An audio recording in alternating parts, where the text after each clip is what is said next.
to Brave. We'll hear from Wendell Stephen, Richard Rugabara saying we got Ruben in the mix. My name is Steve Khan. We'll keep you company until 9 o'clock this morning. All right, let's get straight into the WTs, see what's happening. I got nothing really to tell you about. Just by the Santa Rosa area, you got some volume. But that's about it. Nothing in South, nothing on the South. There is a minor accident by Chase Village on the Solo northbound. No issues at this time. All right, 25 degrees at both Piarco International Airport and Crown Point in Tobago. What's the weather going to be like for today? Sunshine will likely be interrupted at times by showers over a few areas. There's a medium 40% chance of isolated thunderstorm activity favoring Trinidad. All right, that's your traffic and weather. Let's see who sent us hellos on this Friday. That's right, it's Friday. Yeah. Wendy Ann, first off the gate this morning, followed by Oliver Man Warren, Miss Ingrid, good morning to you.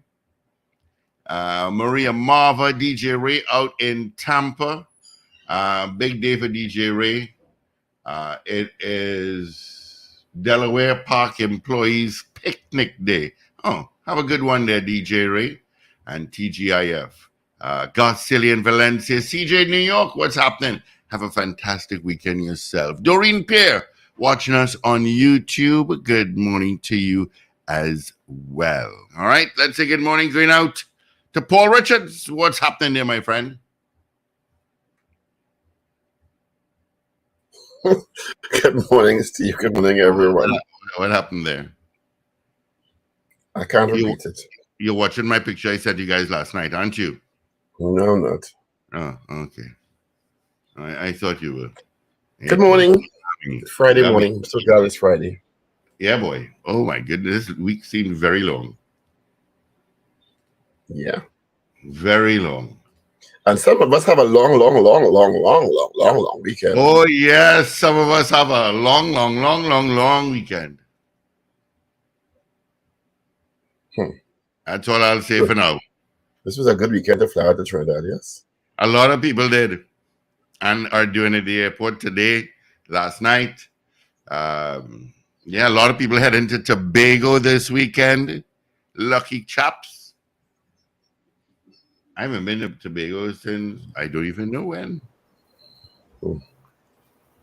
But when you go to Tobago, you have to stay at Beverly's. Huh? Guaranteed you'll have. It's all good. Good morning, when you're going back downstairs. Actually, no, I'm upstairs. I have blinds all over. Good morning, gentlemen. Good morning, Steve. Morning Paul. Morning, Richard. Morning, Trinidad and Tobago. And good morning, listeners and viewers all over the globe. It's Friday morning. I've been battling blackbirds every morning now. My God, they are a nuisance. You got knocked in your head, didn't you? Listen, I can't even walk out in my porch. I can't walk out in my own porch. You wouldn't believe that? Your fruit's sweet. No, but it really is because I have those Ashoka trees, right? Your fruits are sweet. Once you have fruit trees. Yeah, when I got here, I went and I invested in those trees. They were expensive at the time. And I nurtured those trees. 17 years now I have those trees. You understand? I trim them from time to time, but I have one of them who is at its original height. So it's extremely tall around my home. But they are like as a blackbird haven. No, it really is worrying, but I've never met them so aggressive. I swear somebody sent this set for me. But you know, birds like you, eh? Well, yeah. I like birds. I mind birds like you. And birds are attracted to you. Yeah. Birds love you. Birds. What kind of birds? Yeah, I know. And the black ones like you too. The smooth, pretty black ones like you. Yeah, I know. And that really is the problem. It's almost like that's because you. It's not the trees, you. Mm-hmm. I know I'm attacking you. It's like a home invasion. Serious. Mm-hmm. Yeah, it's not a home invasion if you're that the bird of the person, you know. Well, Mm-hmm. I tell you, if I open that door, I have a porch to my bedroom upstairs. If I open that door and step out there, the birds are attacking me. I can't even go, and that's where I normally go and sit and have my coffee. And I can't even do it these days. I think there's something you can buy to that the birds don't like, you know. There are several things people tell me to try. They say put a net over the tree. They say hang up an owl. They say hang up CDs. They say make loud noises. I've done it all. From my understanding, the loud noises emanating from that bedroom porch all the time. Well, that ain't working. The noises ain't working. I tried that air horn yesterday because I had to warn my neighborhood, because normally when you hear air horn, it's somebody in distress. Mm-hmm. So I had to warn the neighborhood that I'm going to be trying this. And I blew my air horn, and like that annoyed them even more. Somebody put on my Facebook page, do corn and land it. I hope I don't have to reach to that. I really hope I don't have to reach to that. But they've got to go. And I cut down a whole tree the other day. This week, I cut down an entire Ashoka tree. You ain't putting nothing yellow around your house right now. Well, definitely not. Definitely not. So corn ain't going there. You understand? But I have to do something to get rid of them. I really do. It really is a nuisance. They really are a nuisance, and they are in droves. And people who are walking the road in front of my home, are being attacked also. You know, so I can't have that. They're going to blame me, you know. So anybody who has a decent idea that can work, please let me know. Please let me know. ASAP. Because I don't really want to resort to that corn and land or a pellet gun. Somebody suggested a pellet gun. No. I wouldn't. Yeah, I really don't want to resort to that. You should call Ricardo Mead of the El Scoro Wildlife. He will probably give you the best solution. Somebody better come up with something fast, because it really is. It's bad. It's never been this bad. I've had situations before, but it's never been this bad. You know? So someone is saying that Philip Alexander sent those birds for you. I mean, who sent it, you know, but they've got to go. So when is the Prime Minister coming? Mr. Wendell. Me asking that question? Yes. Oh, I could have swear I heard you all made arrangements with him yesterday. No. Is it Steve made arrangements? I made arrangements. Yeah, I know I heard that yesterday. One day better intervene. Yeah. He's no Darian in Paul. He has no Darian. Yeah, I am. I've tried, and as I said, the man has. And we'll ask him if Wendell Stephen will make a good mayor. Oh, don't do that. I am doing it. No, don't do that. I am. I beg you, don't do it. No, we're going to the big man and say, hey, I've never asked you a favor before, but don't do that, please. No, you're not asking for the favor. We are. I'm saying I'm asking you all a favor. Don't do it. Oh, no, sorry. You break it up. What? No, don't do it, please. So, the war of words has started or resumed between Dr. Rowley and Jack Warner. Yeah? What happened? No surprise. Dr. Rowley was on TV6 yesterday morning. And of course, the issue of Jack Warner's return to active politics and his alliance with the UNC and the NTA came up. And Dr. Rowley said that Jack Warner is no savior.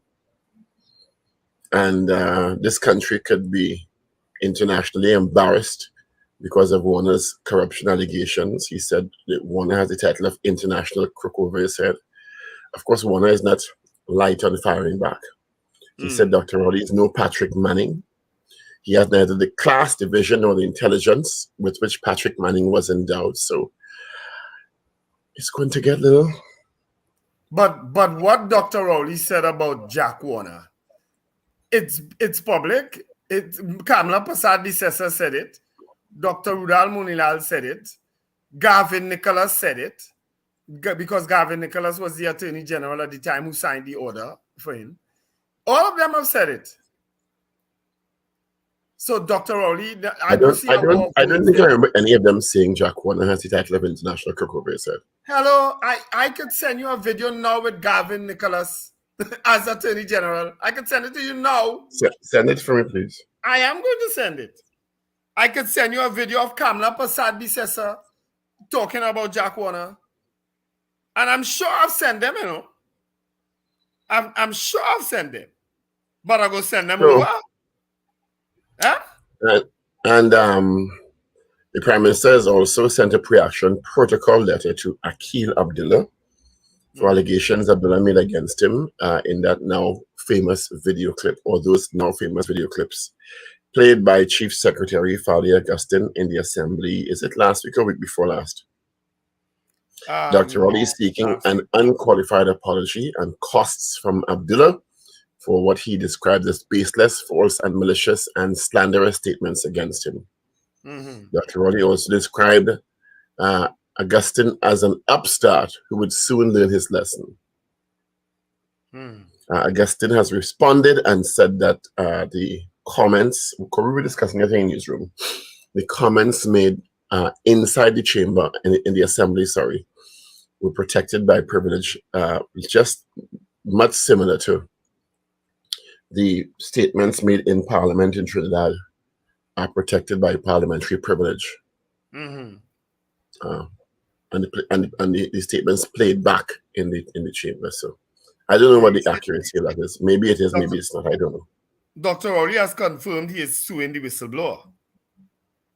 Yes. I think he confirmed that on the program. That he's which going is to be what suing I just, the whistleblower. which is what I just said. Yeah. Yeah. Yeah. So the I'm trying to find the videos to send for you. Sorry, that's why the dramas continue. No kidding. You know, it's going to heat up more and more. And Dr. Rowley has also labeled the Ethics Council biased. Of course, the Ethics Council is chaired by Dr. Vishnu Raghunath, who said that the council is independent and unbiased. I tagged you in a post on Facebook because I said it's exactly, Dr. Rowley almost used the same words that both of us used the other day. Remember when we talked about that particular council? You remember? We kind of didn't go into much detail, but we spoke about it. Yeah. Dr. Rowley basically said the same thing. Well, and I tagged you. Well, no, I didn't say they're biased. I said I have issues with the way they monitor the political landscape. Right. So maybe you said they're biased, but I didn't say that. Okay, so don't try to drag me into your imbroglio. Backtrack, boy. Oh God. That is not what I said. You're trying to drag me into your imbroglio. I said I have issues with the council waiting for people to send. The words we use complaints. and the words Dr. Rowley used at the end of the day mean the same thing. Well, I don't know. I didn't see Dr. Rowley's words. I saw the newspaper reporting Dr. Rowley saying the council is biased. So that's not what I said. Maybe it's what you said. Well, I can't find these videos, but I'm going to send one for you now on the consultation on local government and why hypocrisy. I have a problem with hypocrisy. Because this is Saddam Hussein. I have that one already. But the others we're talking about is related to what you're saying. That Gavin Nicholas and Mrs. Prasad. I'm going to find it. Hold on, I'm going to find it. I'm going to find it for you. Yeah, I know you had to search for a lot of videos on that phone. Yeah, yes. You know, your energizing videos. I have plenty. I'll describe them as your energizing videos. I have plenty. I know we know you have plenty of videos on that phone. All kind of videos. All kinds of sundry types of videos. There is one, it's quite lengthy, with Kamla Prasad-Bissessar talking about Jack Warner. Right. Jack Warner talking about Kamla Prasad-Bissessar. And in that same video... We have seen a lot of those when they were at odds end. But in that same video is the one with Gavin Nicholas talking about it. Hold on. I'll find it. I'm sure somebody listening now have it too, you know. Rena, With the greatest of respect, I don't even know why we talk about Gavin Nicholas in this sphere of a political entity. no, because you said you are not aware that Gavin Nicholas also called him those names. Spoke Well, about him. I didn't know that. I didn't see Gavin. I can't remember seeing Gavin Nicholas saying that Jack Warner has the title of international crook or something similar hanging Well, over his head. I will find it for you. But you're Just promising me for the last 10 minutes to say it and you ain't said it yet, so. hold on. I'll tell you, I have plenty videos. I just have know, to and we find it. know. We I have know. to find that particular one. We know. Mm-hmm. Hold on. I'm in several chats too. So I will have until chat, Port of Spain chat. Jack Warner has also said that Dr. Roddy is a lost cause. So I guess this is how we can expect things to roll on. Let me tell you something, eh? They're playing with in the wrong next person. couple of weeks. Well, all I know is they're playing with the wrong person. Because Dr. Rowley, if you remember, Dr. Rowley had spoken about Jack Warner from the jump. From the jump. He didn't just start to talk about Jack Warner. He said that Jack Warner would have been an embarrassment to the People's Partnership government when he became a thing. Aye. Okay, so I have it. So I sent in this video for you now, Paul. Right? Go through it and find the part with Gavin Nicholas and play that. You can play the part with Kamla talking about him too. You think I should do that now? It's 41 seconds. It ain't long. But I have to listen to it before I play it. I can't just air stuff like that. Right. So you can play the part. You can play the video in the thing. When Jack Warner comes on to talk is when he was very despicable about Kamla. So you can delete that. You can take off that part. I didn't agree with his attack on Kamla Prasad Bisesa back then, calling her the L word and what she using state resources for. I didn't agree with that. He did that on a public platform, right? So you can delete that part, and then you can play the part with Gavin Nicholas. What he had to say, because he was the Attorney General, Gavin Nicholas. So you could take your time and find that. Happy birthday to anybody celebrating birthday today. Yesterday was Dale Enoch's birthday. Yeah, a big one. Belated birthday greetings, Dale. He turned 60 yesterday. Yeah, happy birthday. Dale doesn't look anywhere near 60, though, I have to tell you that. You know? He's kept himself well. So happy birthday, belated birthday greetings, Dale. And let me find my birthday greetings for today. Today is one. Today is one birthday. So I'm actually going to call the person live because today is my good friend Kayam Ali's birthday. It's Jeremiah David's birthday, and today is former commander Kirk Jean-Baptiste, and also former was he also a commander? I think he was. I suspect that's the person you're calling, right? So I won't call his name just. Yeah. Glenwyn CY also celebrated a birthday today. Mm-hmm. Hira, morning. Hira, good morning. Morning. Gavin, Hira, you're live on air on the Power Breakfast Show. I decided to wake you up so we could all wish you a very happy birthday. Well, you didn't wake me up, but I do appreciate the happy birthday, and good morning to the team. Good morning to Trinidad and Tobago. Thank you very much. We didn't wake you up? Nah, you had to come at 4 a.m. to do that. Yeah, that was kind of pretty fun right there to wake up. Gavin sends out his prayers very early to me, you know. Morning, yes, Commander he Hira. does. Happy birthday. Thank you. How are you guys doing? Not bad at all. Good. Morning, Gavin. Happy birthday, man. All the best. Thank you very much. Appreciate it, guys. What was the plans for your birthday? Well, as you know, dressing back a little bit, enjoying life, giving God praise and thanks, and I'll have to see what the family has planned. Yeah, Gavin, Steve Slower. Gavin, Steve Slower, he ain't here. You say your wife didn't wake up 4 o'clock in the morning already. Oh, geez, honey, I wasn't going there, you know. I wasn't going there at all. But Gavin, you have a great day. You have a great day, Gavin. All the best there, and enjoy your day. I do appreciate it. Thanks again. All right, have a great day, buddy. Good work you guys are doing. Thank you so much. Today's also former I think what was his role in the defense force also? Commander Lieutenant Kirk Jean Baptiste. Today's also He was communications, I think, and public relations or something like that. Right. His Really? birthday is Okay. also today. Kirk Jean Baptiste. Happy birthday, Kirk. Yeah. So those are my birthdays for today. Over the weekend is my his birthday is Monday actually. His birthday is always the day before the holiday. Ainsley Ramdwa, and boy will he be celebrating it. Yeah, I'll tell you some folks that not celebrating is the West Indies cricket team. Oh God, I didn't even realize it had a match yesterday. Is when I seen all the Barbados today, tomorrow is another one. Tuesdays at Brian Lara. I find they should just take the West Indies off the international circuit until they get their act together. Oh gosh. The most despicable. 115. Over a decade they've been playing crap. Yeah. With one win every so often. Yeah, they're just not making You can tell they're playing crap when they have less than 500 people at the Queen's Park Oval. Tons of seats in the Oval in Barbados. Long time it used to be packed no matter what kind of cricket it was. Deplorable, despicable team.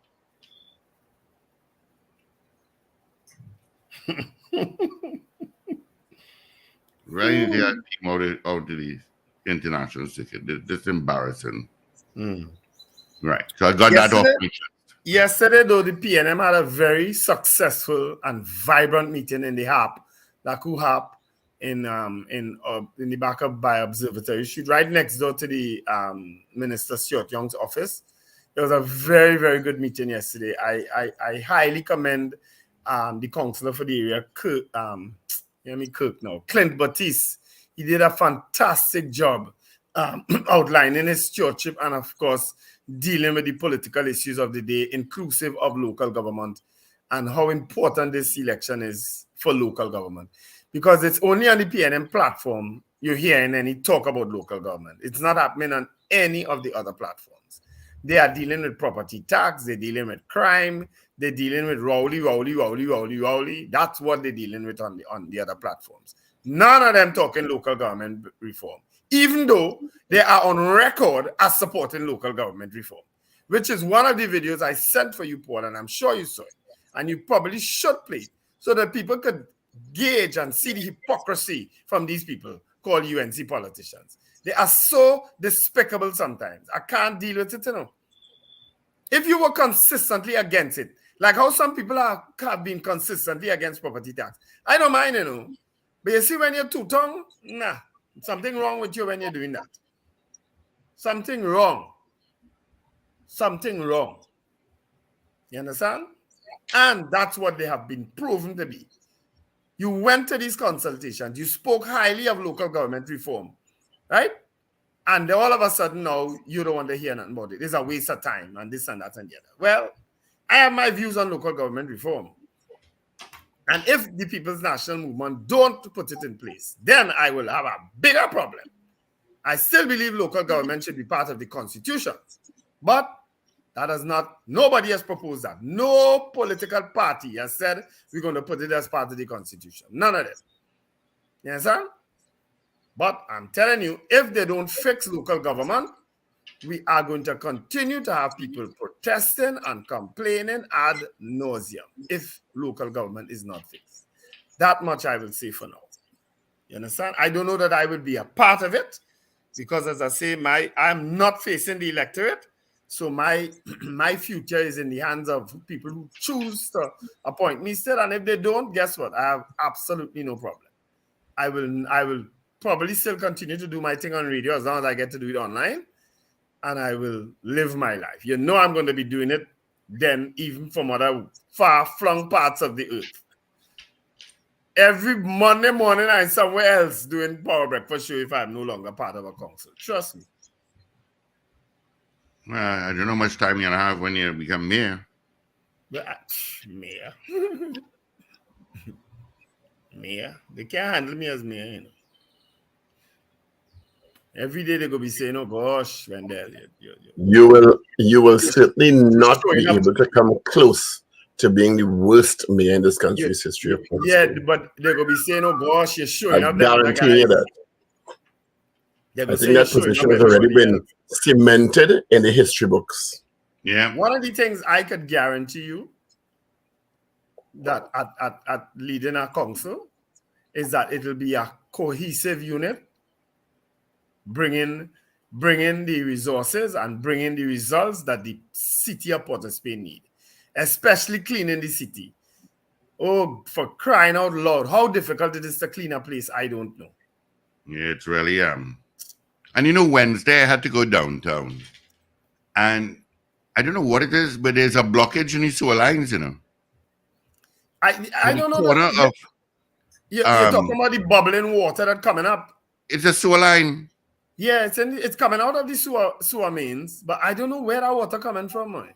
Yeah, look, I was in front Shakan Street and Independence Square west. I was going to Republic Bank, and the water was just gushing out. Yeah. You know, Yeah.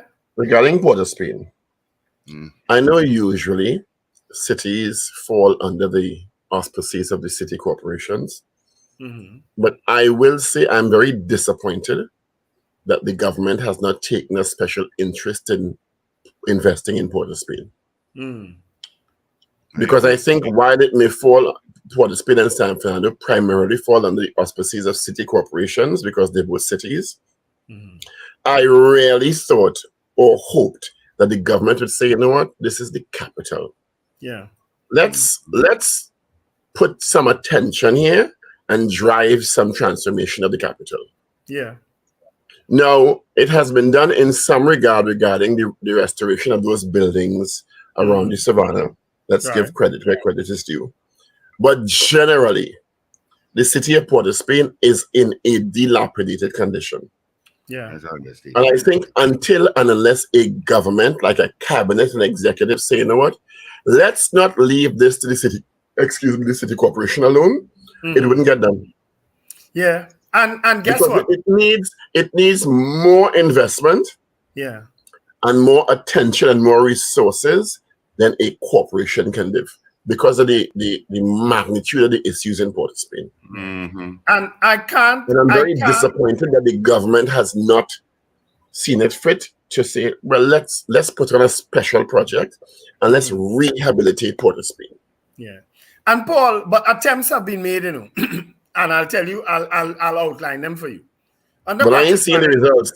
No, right. But I'm agreeing with you first. No, don't go back to Patrick Manning. I'm talking about the current government. Okay. Don't go back. Let's not go back to 60 years or 40 years or 30 years. No, I'm talking about in the last 10 or so years. Right. So allow me to make my contribution. I allowed you. I have to go back to Patrick Manning because an attempt was made under Patrick Manning with a company called Geneva. I don't know if you remember it. In terms of upgrading Port of Spain and the central business district and so on, right? So that was lip service and it wasn't done. The waterfront project, however, was done in terms of uplifting the downtown area. It wasn't completed because the government changed. When the government changed in 2010, Port of Spain was left to wallow.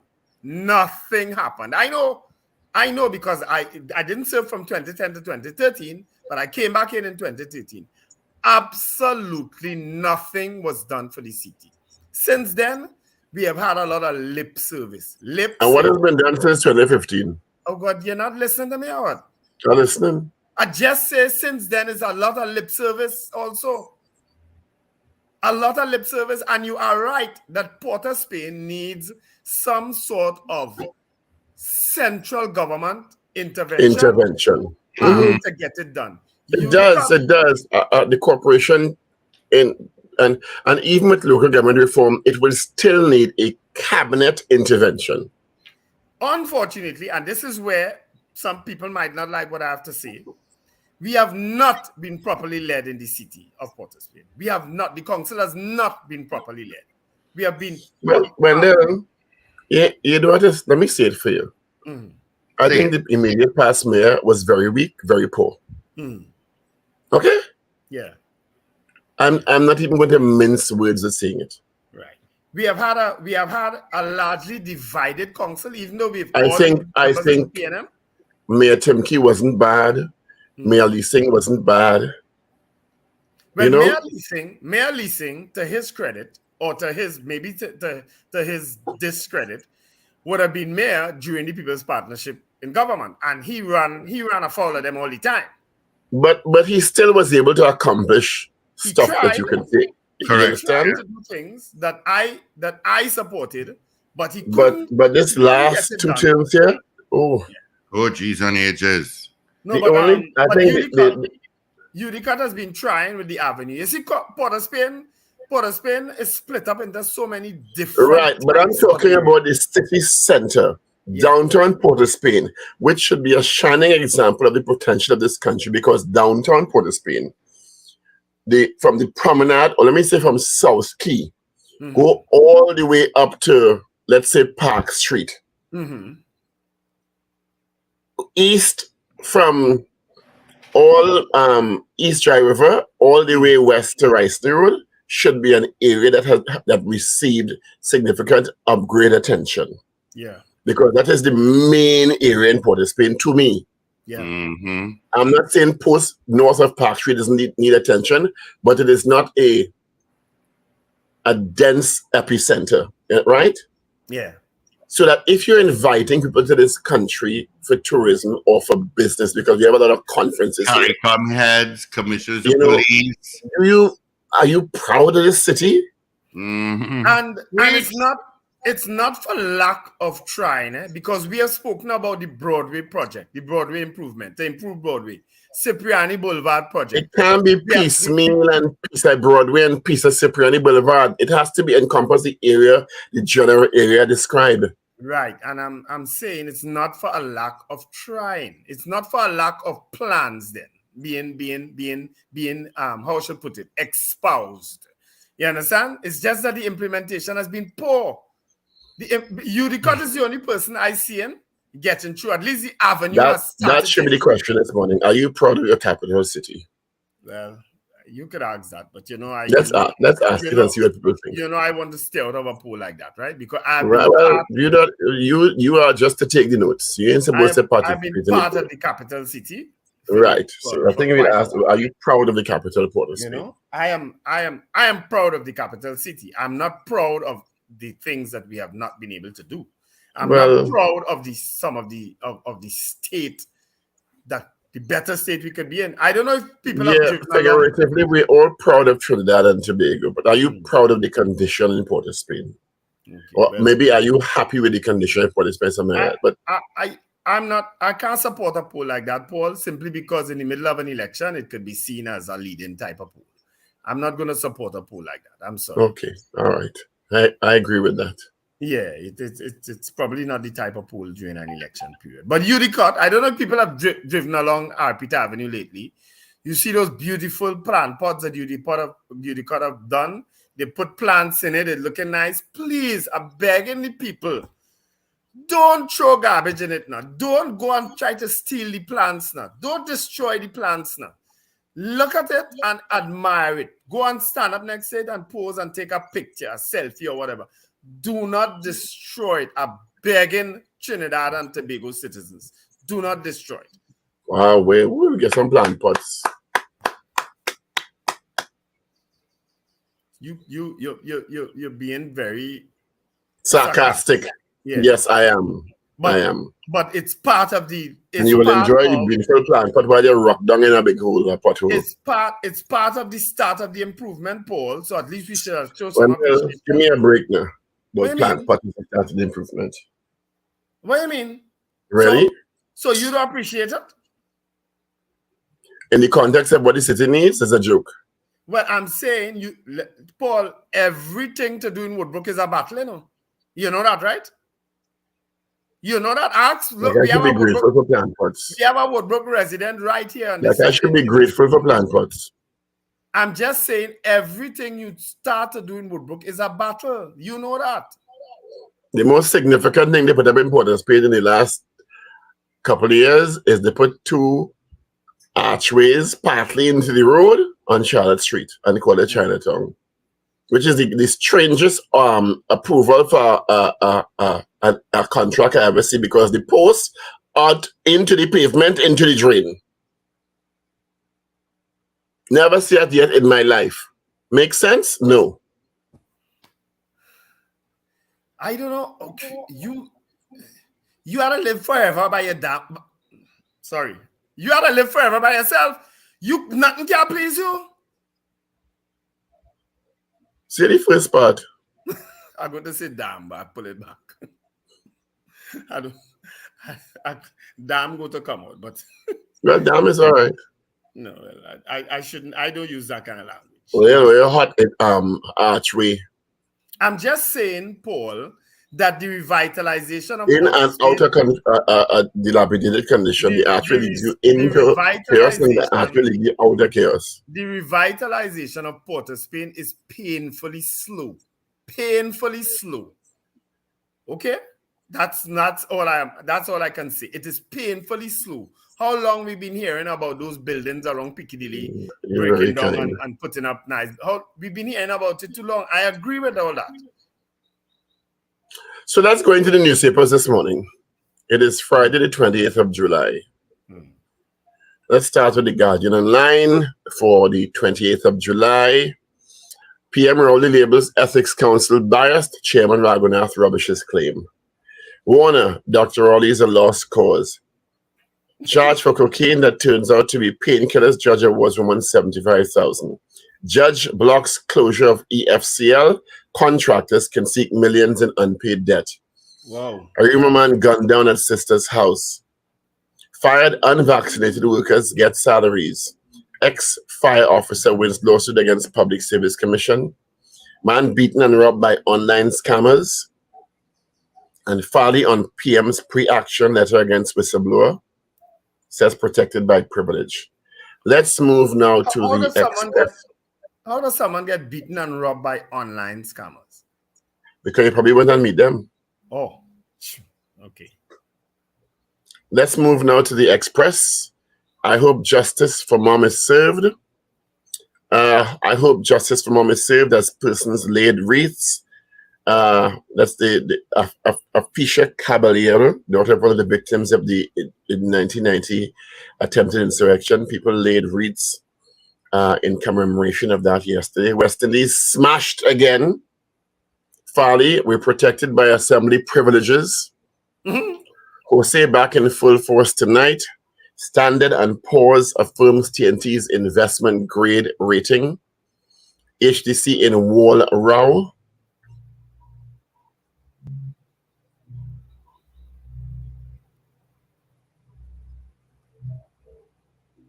And PM seeks apology and costs from whistleblower.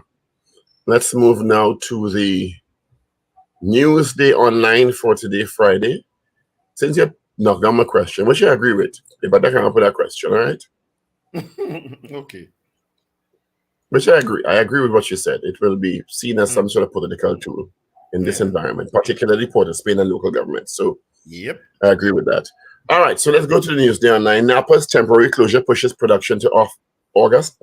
OWTU joins forces with UNC to vote out PNM.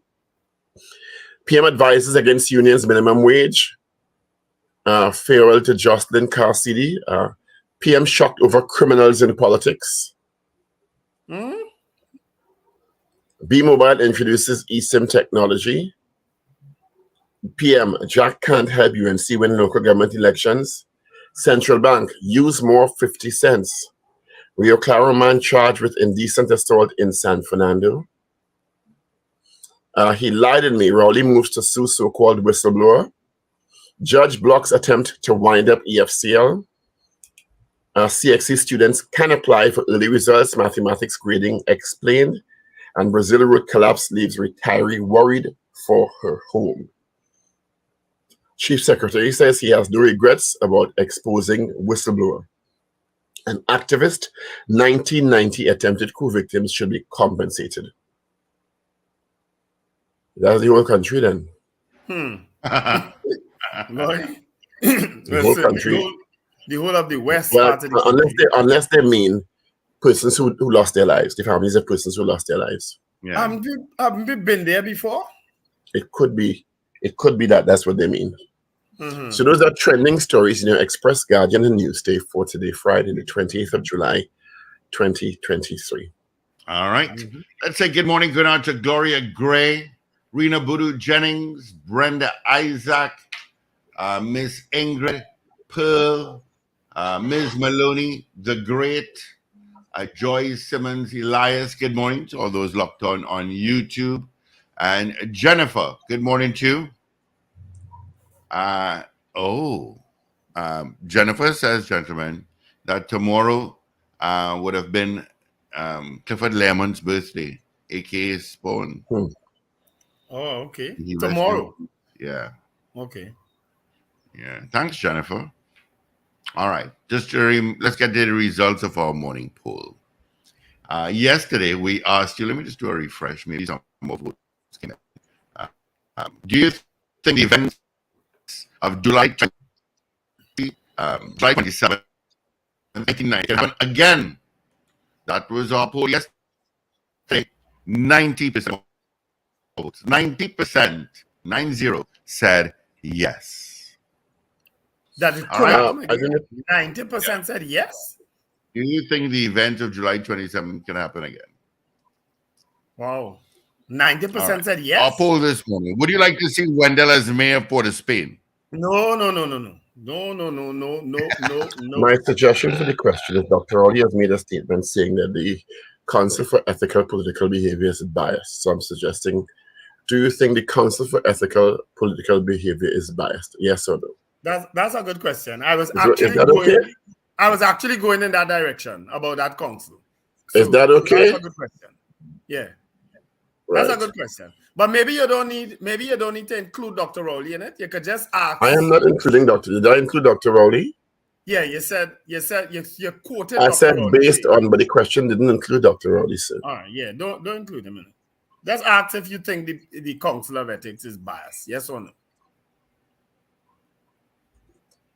All right, 222-8255. North Americans, 866-525-1099. On YouTube, you can send us a message, yes or no, on our mobile app and website. You can also do the same, yes or no. Again, our morning poll. Do you think the Council for Ethical Political Behavior is biased? Yes or no? That's very simple. Yeah. Very simple. Yeah. All right. We got a call coming through. Good morning. Morning, gentlemen. Morning. Yeah, my answer is yes. And that is based on, I haven't seen anything from the same council pertaining to what has transpired on the UNC platform. So I could easily infer that they are. Thanks. All right. Thank you. All right. Thank you. Mr. Carapo says, I don't think they are biased. All right. Please tell us yes or no. Carol Guevara says yes to the poll. Kenny out in Harlem, yes to the poll. Rena Boodoo Jennings, they should monitor all. Yes, they should monitor all political platforms. Mo Gaines says yes to the poll, most definitely. Thank you, Mo Gaines. All right. 222-8255. North Americans, 866-525-1099. Our numbers into our studio. You can send us a message on YouTube like Kazim Mohammed said yes. Paul, is your dog back in there? Because I know Steve only have cats now. Yeah, when you have cats. I hear a little dog back there just now. Somebody in front, Paul, or somebody leaving? Somebody leaving. No, more people coming.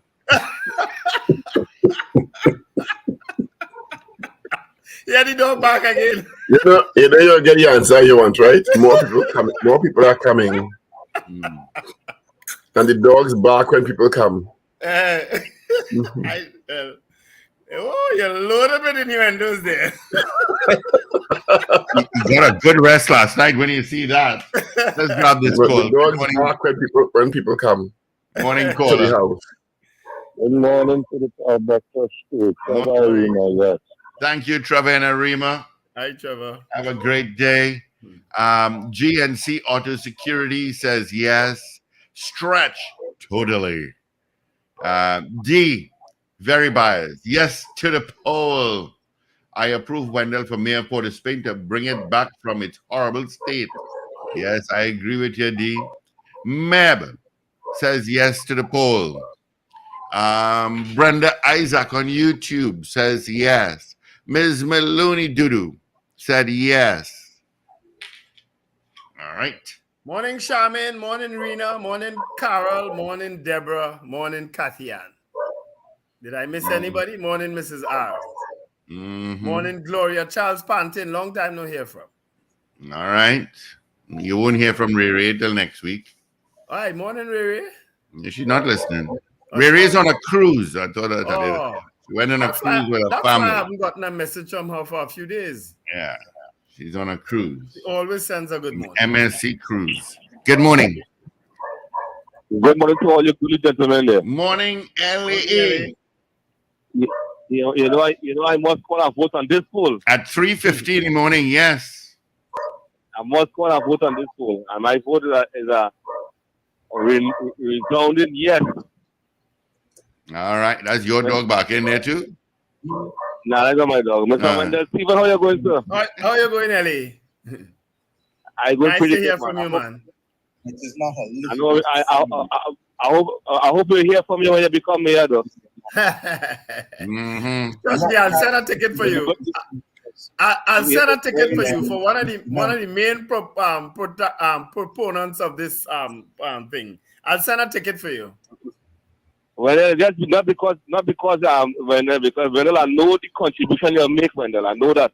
I know how hard it is work. Yeah. I just hope that the organization recognize that, you know. It has nobody in that corporation, no local government like you, nobody. You're actually right, you know. Not even the president mayor right now. I don't like to blow my own trumpet, but they only have 3 other people with more experience in local government than me. Murchison Brown, former mayor, former head of the Sangre Grande, Terry Rondon, and Alderman Irene Hines Indigo Martin. Those are the only 3 other people who have served as long as or longer than me in local government. Nobody else. Okay, guys, lock on. I'll call back to You know that, I'm sure you have enough people to blow your trumpet for you. You don't have to blow your trumpet. Oh my God. Trust me, they say about trumpet blowing, huh? Port of Spain is the capital city, you say, no? You sure you want somebody like me who have a very open mind and a very, how I should put it, frank way of speaking You better say the exercise that chain heavy, you know. You sure you want somebody like that as me? Beauty Culture says yes to the poll, which is, do you think the Council for Ethical Political Behavior is biased? That's our poll, yes or no. All right. Trinidad Boston said a big fat yes. Thank you, Trinidad Boston. Yeah, so 222-8255. North Americans, 866-525-1099. Traffic is building up a bit, but not bad. Not too bad. From Macoya to you, we got some traffic. That's where I'm seeing the red. Can is off on Monday. That you all know now. So you have me to press them buttons Monday. Like you're going on a little trip for the long weekend. Actually, no, I'm taking some folks to see turtles. But the only time I could go is on a Sunday. So we head into Grand Riviere. Because the holiday is Tuesday, so it's like an unofficial long weekend. By the time I come back, it's going to be like 1-2 o'clock in the morning. Paul, you going to somewhere? Yeah, he's going. He's leaving his house to come to the studio. Yeah, so I'll set up everything here for him. We have a nice fundraiser Sunday, guys. $400 a ticket at Serpentine Place is a fundraiser for the candidates in the city of Port of Spain. It's called One Brunch. Oh no! You can't do that. That's no. I can't do a fundraiser. You can't for candidates to election. The same way you didn't want to do the thing for the election just now, you can't do be advertising fundraiser for candidates. Come on. Okay, my bad. Sorry. Yeah. All right. So let's continue. Let's vote on our poll. All right. Yep. Paul, there was something I was about to tell you. Oh, yes. Next thing you know, I'll take a radical decision when becoming mayor and make Gary head of city police. You know, Gary's finished, right, in this election, right? You know, NTA has gone flat, right? There's no need for him anymore. I told him that. You know, this is the time for the poll, right? Sorry. Winston Jones. Good morning to you, Winston. Yes, they are. Thank you, Winston Jones. All right, 222-8255. Do you think the Council for Ethical Political Behavior is biased? That's our poll. Of course, we'll see Monday morning. Can I help you? When Paul gives you the final result. You see why, Paul? Because I speak honestly. Sometimes I speak out of turn, but I speak honestly all the time, and it gets me in trouble sometimes. I've said that from day one, you know. That's not the only thing that's getting you in trouble. Well, yeah, we know. Your love for confectionaries gets you in trouble. Mm-hmm. And confectionery here is a euphemism. Yeah, I know. That is the problem with you. Yep. You know that, right? Yep. You have a weakness for sweetness. Yep. Steve, you can't play tunes on YouTube, but I want to be a nice tune to play today. You have a weakness for sweetness. That is your problem. Who sang that again? Leston Paul with some vocalist. Leston Paul, yes. But it was a you have a weakness for sweetness. Weakness or sweetness. I love that tune, you know. I'm going to put that up as my status today. I have a weakness for sweetness. I like that. And you know, at the blacker the berry, the sweeter the juice. Oh, you know it, boy. I've lost all. Paul preaching today, boy. That's your whole problem in life. You have a sweet tooth. It leads you down troubled road all the time. You're making me perspire. I think he sent in a message for Zena. I make you perspire. She perspire in your own partner. You're drinking water. Rock says, have a great weekend. The blackbirds attacking you, coming out of your bedroom. Boy. You know? Poor you. I've never seen so many blackbirds. Josie Richardson says no. Do you think the Council for Ethical Political Behavior is biased? Josie Ann Richardson says no? Or no? Mm-hmm. Write it down, I know you. Yeah, I'm writing. Yeah, but just forgetting is do here no kind of confusion. No. You know, I know what attract me. I'm trying to keep you straight and narrow. Yeah. It's going to be a hot and sunny morning and will give way to partly cloudy skies by midday with a few showers occurring. There's a 40% medium chance of isolated heavy showers or thunderstorms. All right. 222-8255 North Americans, 866-525-1099. You have 2.5 minutes to vote on our poll. Do you think the Council for Ethical Political Behavior is biased? Somebody send you a message there. Yes or no? Yeah, I have a message to Carol Guevara. I want to tell her live on here. Carol, don't tote, vote. Carol says, don't tote, vote. No, I'm telling Carol, don't tote, vote. Uh-huh. Okay. What message did I send, Carol? Do you think the Council for Ethical Political Behavior is biased? Yes or no? Very simple question. Yeah, quite simple.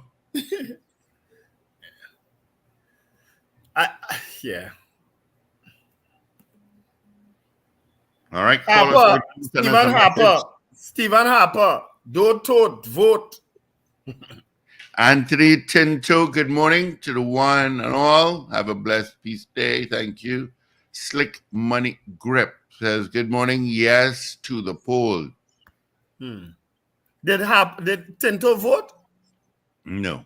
Okay. Yeah, Anthony Tinto.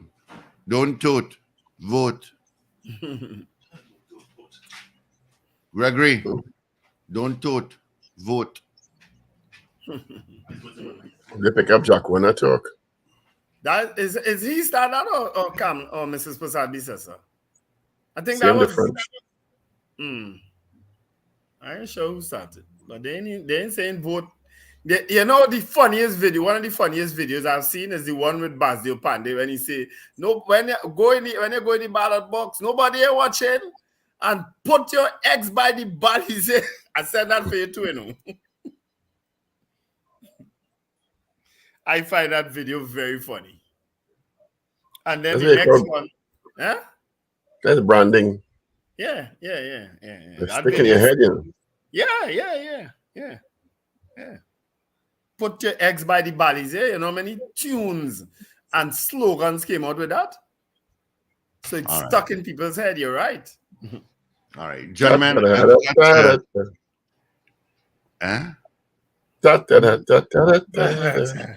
right, let's get into our news. Marcia Rock says yes to the poll. Just snuck in. Let's get into our 7 o'clock major news. Of course, Gregory is in. This is your news bulletin from Power 102 Digital. Prime Minister Dr. Keith Rowley and Jack Warner in a war of words. Rowley says Warner is no savior. Warner says Rowley is no Manning. THA Chief Secretary Farley Augustine describes the PM's threat of a lawsuit against a whistleblower as scare tactics. And Donald Trump faces new criminal charges amid allegations that he pressured an employee at his Florida home to delete security footage. Details on these stories in a moment.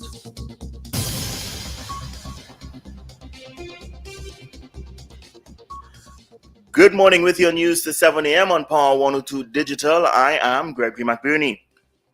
Prime Minister Dr. Keith Rowley says Jack Warner is no savior. This as he commented on Warner's alliance with opposition leader Kamala Persad-Bissessar and former police commissioner Guy Griffith. Speaking in a television interview yesterday, Rowley said the UNC ILP NTA accommodation will instead send Trinidad and Tobago over the precipice that the group claimed they want to save the country from.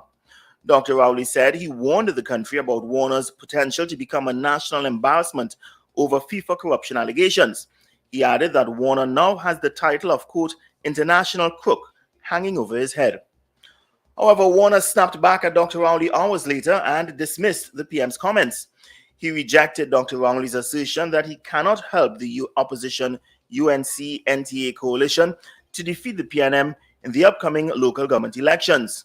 Warner added that Dr. Rowley, quote, is no Patrick Manning. He claimed that the current PM, quote, has neither the class, the vision, nor the intelligence with which Patrick Manning was endowed. Staying in news of politics, Prime Minister Dr. Keith Rowley has sent a pre-action protocol letter to whistleblower Akil Abdullah for allegations that Abdullah made against him. Abdullah's allegations formed the basis of claims made by THA Chief Secretary Farley Augustine that Dr. Rowley and other high-ranking government and police officials were part of a conspiracy to bring down the THA administration. Dr. Rowley said he is seeking, among other things, an unqualified apology and legal costs from Abdullah for his baseless, false, and malicious and slanderous statements made against him. Dr. Rowley also declared that Augustine was out of place and described the THA Chief Secretary as, quote, an upstart who would soon learn his lesson. Well, the THA Chief Secretary, in response, says that he and the whistleblower who made the allegations against the Prime Minister and others in video clips are protected by the privileges of the Tobago House of Assembly. Augustine played the controversial video clips at a special sitting of the THA. Augustine said Section 70 of the THA Act clearly indicated anything shared in the House, even if it was at a committee of the House meeting, received protection. He questioned whether Rowley's pre-action protocol letter was a scare tactic and a legal attempt at witness tampering. Prime Minister Dr. Keith Rowley believes perils still exist in the country even after the attempted coup 33 years ago. Dr. Rowley said lessons should be learned from the encounter and adjustments made when necessary. The Prime Minister made the comments while speaking during an interview on TV6 yesterday. When it happened, it was a complete shock, and we need to be alert to the fact that these perils exist all the time, even beyond our expectation, that we can be surprised by very many things. And a coup in Trinidad and Tobago where government was actually made ineffective and others had seized power, at least for some hours, was not something that we had anticipated was our portion. But it happened, and we need to learn from all the intricacies of it. Yesterday marked 33 years since the Jamaat al-Muslimin raided the parliament and TTT and held hostages. Dr. Rowley said national security continues to adapt their measures in order to make inroads in the fight against crime and to ensure an act like this never occurs again. I would say so, because we have made some improvements in our security services, information gathering, our relationship with people in the know, and we have made certain investments, but it all depends on the effort that the criminals, it might not be the same effort, it might be a different effort. So in national security, we have to always be looking around the globe, around 360 degrees. You can't focus in one direction only. You are listening to the news to 7 a.m. on Power 102 Digital. Moving now to some news of crime. Officers of the Eastern Division seized 596 grams of marijuana and arrested 8 suspects yesterday for various offenses during an operation called Operation Blue Line. The suspects were aged 25 to 39. They range in addresses from Damery Hill, Sangre Grande, Matura, and Miara districts. They were held in connection with several offenses, including shooting with intent, possession of marijuana, breach of protection order offenses, and outstanding warrants. Now to international news. Former U.S. President Donald Trump is accused of pressuring an employee to delete security footage at his Florida home. This as Trump faces new criminal charges related to his alleged mishandling of classified files. The new indictment adds 1 count of willful retention of defense information and 2 of obstruction, making 40 charges in total in this case. Mr. Trump denies any wrongdoing and has called the prosecutor in the matter deranged. He's fighting multiple legal cases as he runs for president again. And now for a look at the weather forecast.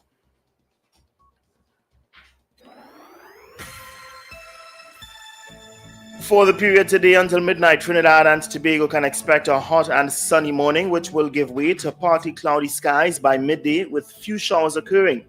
There is also a 40% chance of isolated heavy showers or thunderstorms. These conditions will linger overnight. Gusty winds and street and or flash flooding may occur near heavy showers and thunderstorms. The forecast maximum temperature for today is 32 degrees Celsius in Trinidad with a high expected of 32 also in Tobago. Currently it is 28 degrees Celsius on both islands. And now to recap the headlines. Prime Minister Dr. Keith Rowley and Jack Warner in a war of words. Rowley says Warner is no savior. Warner says Rowley is no Manning.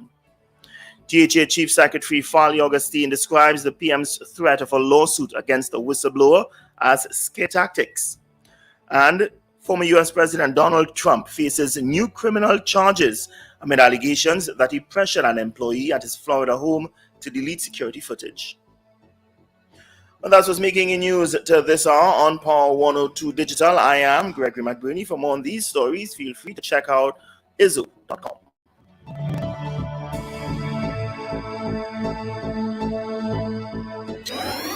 Up to date and credible. Power 102 Digital. All right. Thank you, Gregory, for our major news. AV is off today.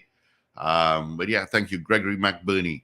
You can join him again at 8 o'clock for our news brief. And again, with Sir Charles at noon for major news. All right, let's take a look at what's happening traffic-wise. It's lighter than yesterday for sure. You got some traffic this morning through Santa Rosa and towards O'Meara. Trinidad City to Huey is where you're going to get it. Also, pretty much after St. Joseph, heading towards San Juan, the Quasi, slow going. I got nothing to tell you out to the west. Diego Martin, Maraval, Kelly Village, you've got some traffic there. And there is an accident, a minor accident on the Caroni South Bank Road in Kelly Village. Before you get to the roundabout by licensing office is where that is. Around Chin Chin Road and the Southern Main Road, you got some traffic.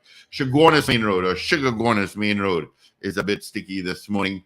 Heading out south, nothing to tell you about. Slow going to Marabella roundabout. You were Solo is clear, but after Freeport, so therefore Chase Village, where always you get traffic there. Nothing is causing it, but you always have traffic as you head towards Sugargonis. You got a little build up there. All right, so that's your traffic update for you. All right, gentlemen, let's see if we got any more votes. We do indeed. Wayne out in Simcoe, Ontario, Canada. Morning, Wayne. Says yes. When is Caribana? Is it next weekend? I can't remember. Send me a message, Wayne. When is Caribana? And sometime in August. It's always in August. Yeah. Sherry Ann McLean says happy Friday. H.S. Wilson says no to the poll. Right. Okay. And that's it. That's all I got here for you so far, Wendell. So let's get the results of our morning poll. And I'm gonna get my guest. We're gonna have her on quickly. All right. Good morning, Richard. Hi, morning, guys. How are you? Richard is here. All right. Morning, Morning, Richard. our listeners. Jessica. This morning, our poll was: do you think the Council for Ethical Political Behavior is biased? And we had 24 people voting this morning. 22 of you said yes, 2 said no. All right? 22 said yes, 2 said no. And I think they have to revise their processes, because I think one of the problems is that, I may be wrong and stand corrected, that they wait for people to lay complaints to investigate, as opposed to monitoring the political events and seeing that politicians are adhering to the prescribed code. That's probably true, because I can't see, if they were actually monitoring platforms, that they would not have had a problem with Jack Warner the other day. I can't see them. And several other political parties who are contesting the election. Mm-hmm. You understand? And I think that may be where the trouble lies with this council and the way they approach sending out statements about political behaviors.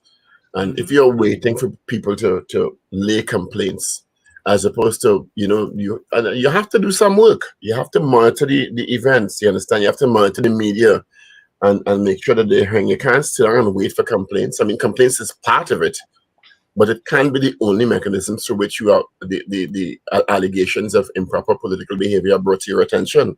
Yeah, and I think that is the main problem that they're facing. Yep. It may be good to get Dr. Raghunath on next week to ask him about the processes and why they chose those processes. But that's true. I'm sure he'll be happy to come on and explain. Yeah, and because if one party is complaining more than the other, and the other parties are not laying the complaints, then you're going to have them responding to one party. Yeah, which is where the perception of bias may come in. So I mean, I don't think that's a good process at all. I think if you're a watchdog, you're a watchdog. You understand? Yeah. And I think we should also be concerned. We should also be interested in who comprises this council.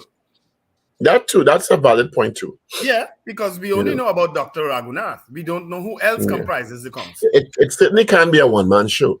It will lack credibility to me if it's a one-man show. Yeah. Right? Raghunath, in 2 seconds. Like mad. Pressure. I'm just having an Ovaltine biscuit, so just bear with me. Okay. Raghunath Singh rehearsals like mad. Oh yeah. And rehearsals are going very late. We could tell. As you could tell, so it's Richard, been you ain't no spring chicken again, you know. You're it's getting been- old. Tell him that, Wendell. it's been an exhausting week. You can see it. You could look at you Yeah. and see it. So that boy to hell with you now. So, You're supposed to say, I rebuke you.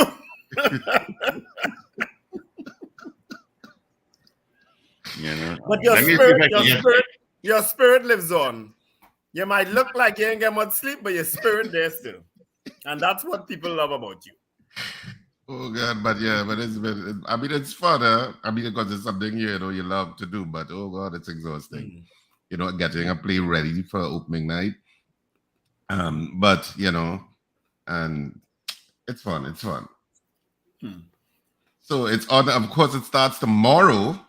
Tomorrow night at Central Bank Auditorium, and which we haven't. I've been. I sat down. I was in Central Bank, of course, almost the entire week, and we really haven't been there in a while. I mean, some of the guards are telling us welcome back. When I was going on, I said, no, we haven't been here, and I think we haven't been in Central Bank since like 2019, maybe. We just have not been there. We haven't used it. I mean, and oftentimes when we're in Port of Spain, over the last few years, we've used Napa and Queen's Hall. And we have kind of fluctuated between those two. And of course, then going down south to either Sapa, Naparima Bowl, and CLR. Yeah. But we haven't actually used Central Bank for a little while. So it's nice to be back in that space, which is kind of like home base for a lot of people in theater. Well, I think for theater generally. Yeah. Most people would have done their first theater experiences at Central Bank. It's my first experience of theater, and of course it was with America Dance. Yeah. And every time Wendell?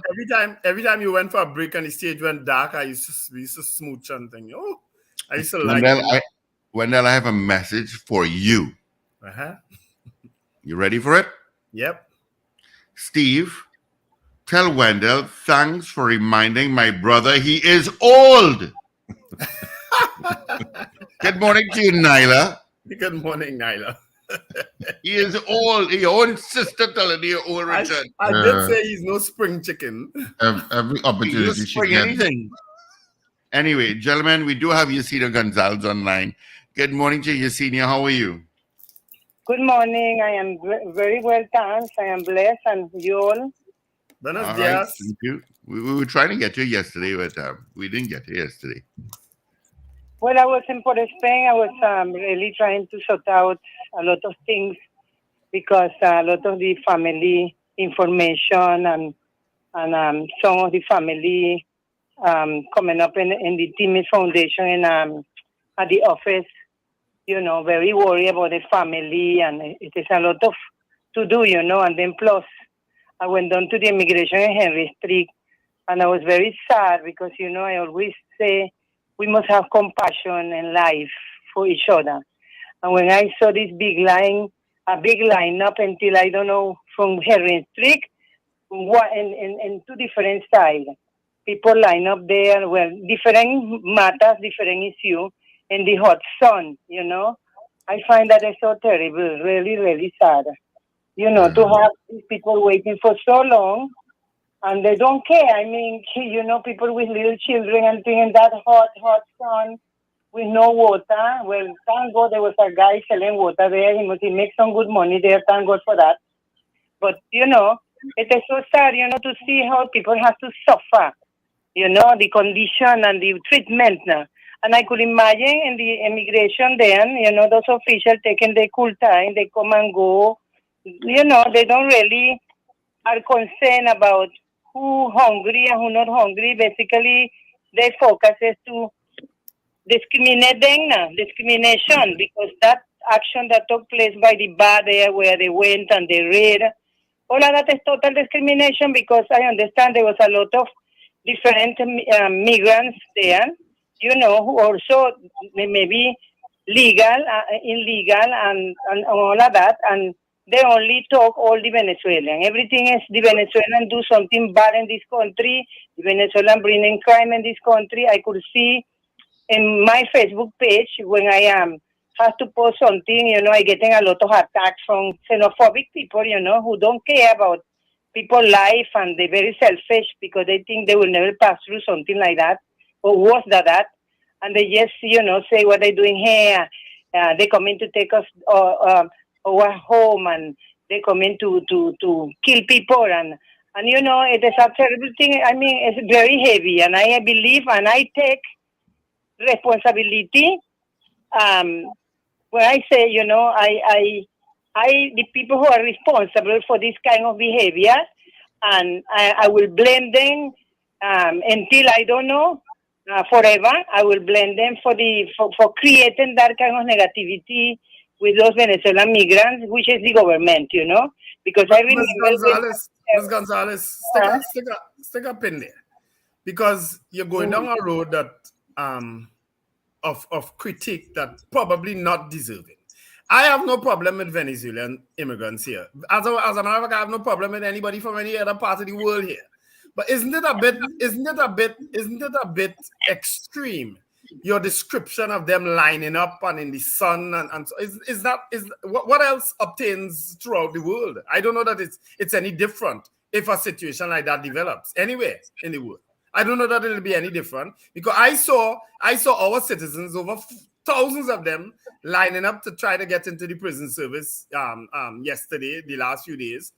So I don't know that is something against Venezuelan immigrants when you say that they're made to line up in the sun and no water and things. I find that's a bit extreme, and you're blaming the government. That is why Trinidad and Tobago will always be in a negative map, because of how we think. We should compare ourselves for other countries, how they line up, and why is that person wear this, why I can't wear. You see that attitude?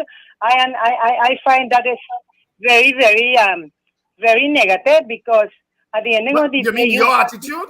You mean your attitude? Very, very negative, because let me tell you something. Excuse me, right? It's very negative because you are compared that, yes, that should happen. It's okay. No, I never said that. I never said that. I never said that is what should be happening. I'm just saying you are blaming it. You are making it sound like if it's the only place, like Trinidad and Tobago is the only place that is happening, and you're blaming the government. Those were your words.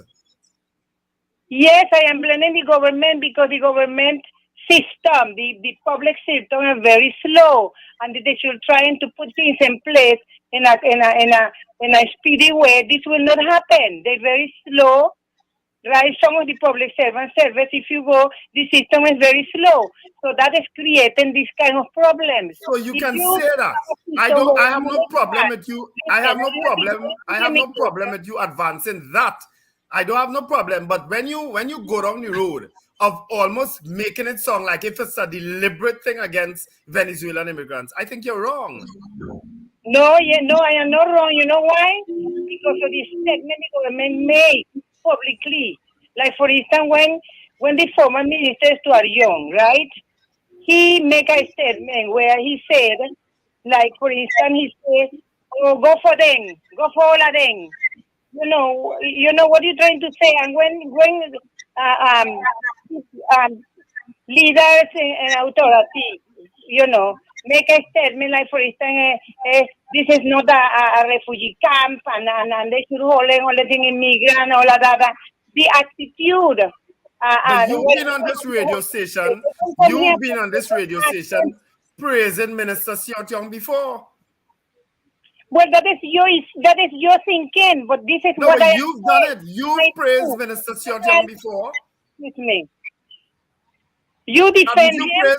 Haven't you praised Minister Stuart Young before, Ms. Gonzalez? You want to see my point? If you want to defend them, you don't want to see my point. I'm not defending anybody. I'm just challenging you on your statement. I'm not defending anybody. I'm challenging you on blaming a government for people lining up in the hot sun and not having water. That's what you said. Are very slow. The system and the public serving are very slow. And if the system was able to have proper setup where the people don't have to wait for hours and long hours and the attitude of them, that will not happen. Okay? Yes, Ms. Gonzalez, I'm agreeing with you with that. Ms. Gonzalez, I'm agreeing with you with that because I gave an example of these young men lining up in the same hot sun to enter the prison service. I'm agreeing with you on that. The system is too slow, yes, and maybe, but you went on to say you blame the government. No, yes, I do, because they make a very xenophobic statement against immigrants. Don't tell me no, it's true. And that is part of the problem. You are creating a sort of xenophobic group where they insulting people and telling how you coming here. Yes, we see a statement they make. But that's not a government, Ms. Gonzalez. That's not a government position. That might be a personal position of people, and people are cruel enough to say those kind of things, and I don't agree with it. But you can't say that that's a government position. That's what you're doing. Good morning, Ms. Gonzalez. Let me jump in here. You all have been going at it for a while, and you're not getting anywhere. Could you give us an update on the persons who are being held or who were held at the detention center? Are they still there? Yes, they're still there because now the strategy keeps changing every day based on how things following. The strategy keeps changing all the time. What does that mean? What does that mean? Process, they are already starting to implement them, but the people are still there suffering. What does that mean? The strategy changes. There was a court ruling that stated. Can you wait for me to finish this question? There was a court ruling that stated that the detention center should not be used out of COVID. I think the Minister of National Security had since declared it a detention center, and persons were being processed. What did the attorney saying since that judgment in terms of the persons being held there? Well, I really can't tell you exactly what the attorney have been saying about that, but I know they are taking action against it, right? And this morning I going to have a meeting with the attorneys there, and they will be able to see exactly what is the next strategy that they have to do according to this statement of this position of the Minister of National Security say. All I know is that the court ruled that heliport should be closed because there was an investigation taking place about this girl who got raped, and that they have to make an investigation and they should close it down. This is what have any of the persons been deported at all? Yes, yes, everybody being deported, but I don't see that anybody has been sent. When you say everybody's been deported, all 200 have been deported? No. But then everyone has not been deported. No, I don't feel anyone who has been deported. I feel they have Paul, the question was simple. Has anyone been deported as yet? Can we move on? Yes, Steve. Let's move on. Yeah, Steve has to come back to hang up. He has to come and hang up. Yeah. The issue of that immigration lineup, though, and I'm not even talking about the Venezuelans. I have seen it several times when I've gone to the Port of Spain prison, and I usually would park in that area. And I will say that she is right in the sense of, and I'm even talking before the migrant crisis. If you're calling it a migrant crisis, I'm saying before the Venezuelan issue, I used to pass in front of that immigration department where they process migrants wherever they're coming from or people coming from other countries, and I always had a problem with it. I always had a problem with how people were outside waiting, as if the issue of dignity and human dignity, that even if you're trying to get into a country, it should be in a dignified manner. And I've always felt that the picture outside of that immigration office was not one in terms of upholding human dignity.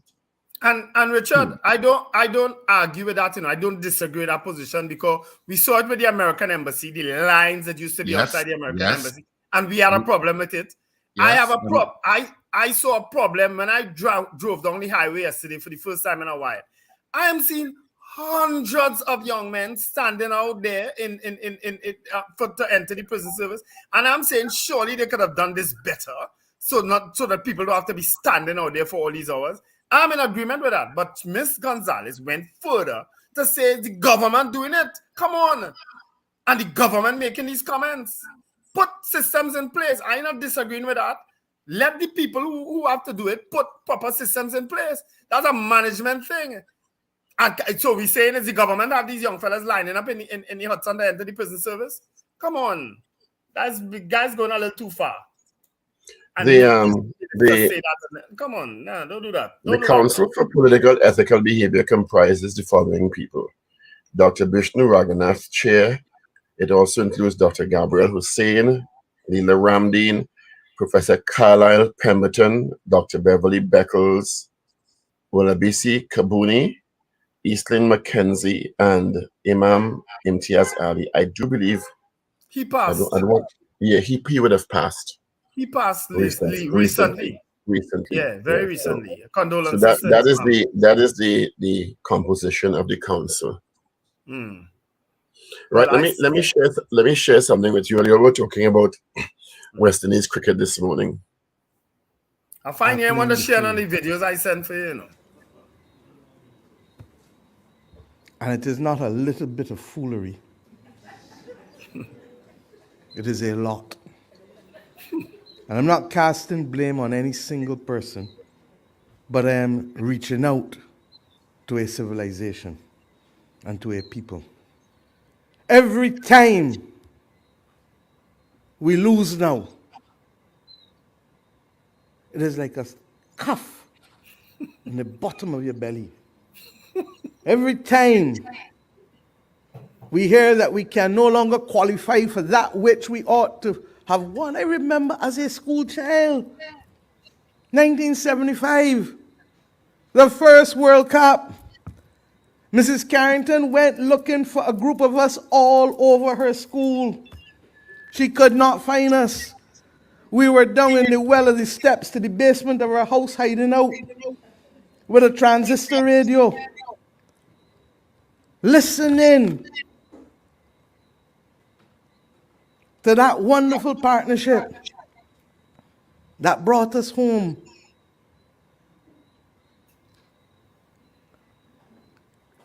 And I asked myself, therefore,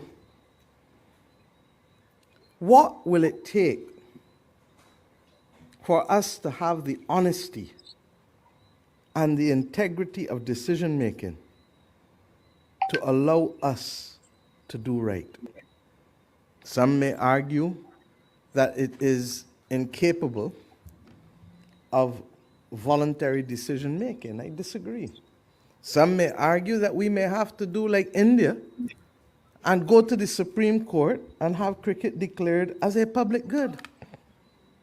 Problem is that there may be no unanimity as to which court to go to, since all of us don't belong to the Caribbean Court of Justice. Some of these things bring laughter because we're Caribbean people, and we must laugh. As Chalkda said, you either learn to laugh or you go mad and write your epitaph. The great language of Chalky. But what we have found ourselves in is a predicament that is no longer sustainable. And I pray that there will be the encounter between the Prime Ministerial Subcommittee on Cricket and the leadership of Cricket West Indies and those others who are of similar love for the game and the civilization. Well said. I can't disagree with anything Prime Minister Motley just said. Yep. You see, it's more than just a game for the West Indies, huh? It's not just a game. It's really a uniting force. It's really a sense of pride. It's really a part of the Caribbean/West Indian civilization's ability to fight back the colonizers in a strange way. Yes. Because we were able to conquer the colonizers, so to speak, in parentheses. Through cricket. Through cricket. Yes. And other sporting endeavors, but particularly cricket. Because England, we beat England in the heyday, and we raised and nurtured global stars, and it brought us a great sense of identity and pride. And we now languishing. And as you raise that, Paul, you know how much hot sun I line up in outside that Queen's Park Oval to get in to watch cricket without water. You know how much hours I line up. Oh God, Wendell, oh Lord. Really?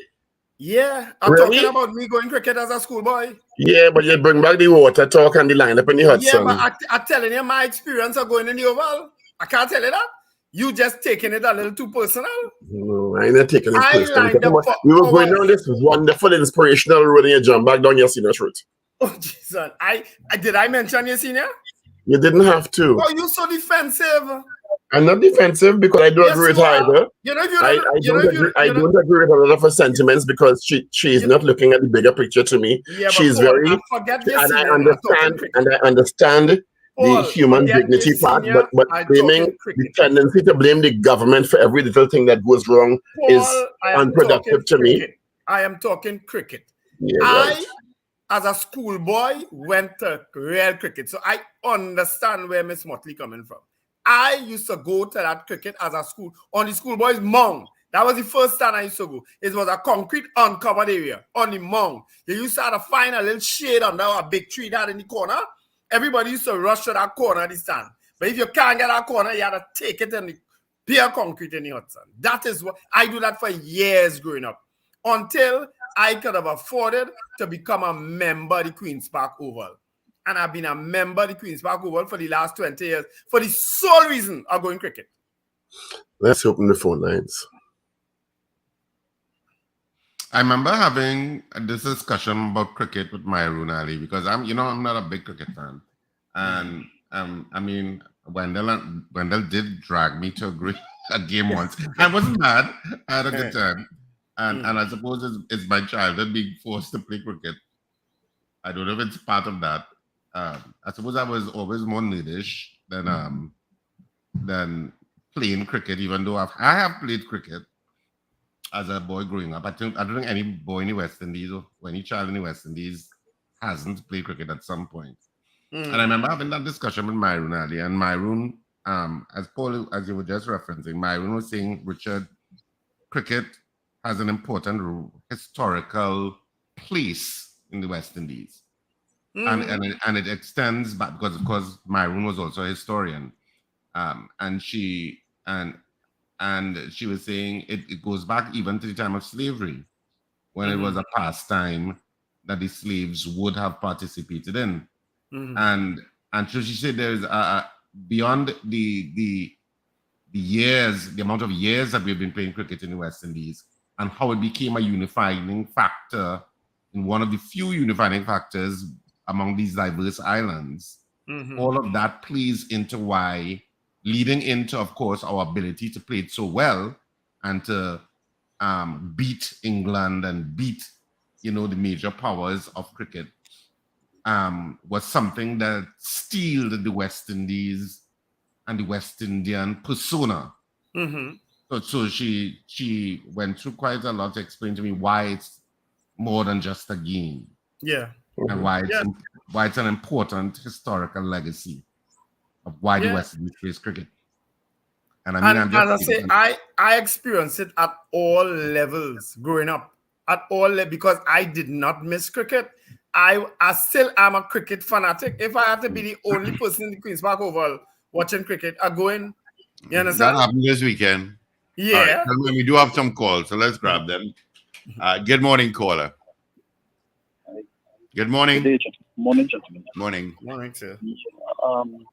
Tempted to give my point of view with this whole issue with Yasina Gonzalez and what she stated. And I'll probably be for another day. Caller, you have to speak up a little bit. Yeah, speak up a little bit. What I wanted to mention, or actually bring up the issue. Now, I know, previously we used the statement that politics have a morality of its own, right? And made famous by Barsip and the past Prime Minister of Trinidad and Tobago, without anyone actually critique what he is saying, if it have any value. And I differ from that for the main reason that the politics revolve under three factors. One, be it principles, values, and power, right? But the principles and values, if you look at it in a layman term, could be like a shell that curtail the power. Now, putting that into what's happening now in terms of our local politics, I see a certain trend that is happening, and it concerns me as a citizen of Trinidad and Tobago, whereby the principles and the values within parties, when it is that we are encouraging persons that have in other institutions would disqualify them from going up or representing people. And it's kind of hypocritical if it is that someone who is facing charges could actually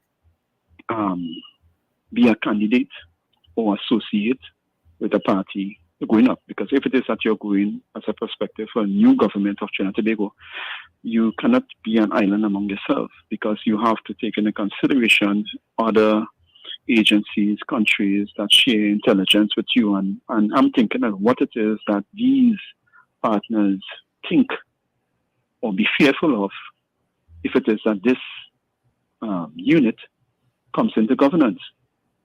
All right?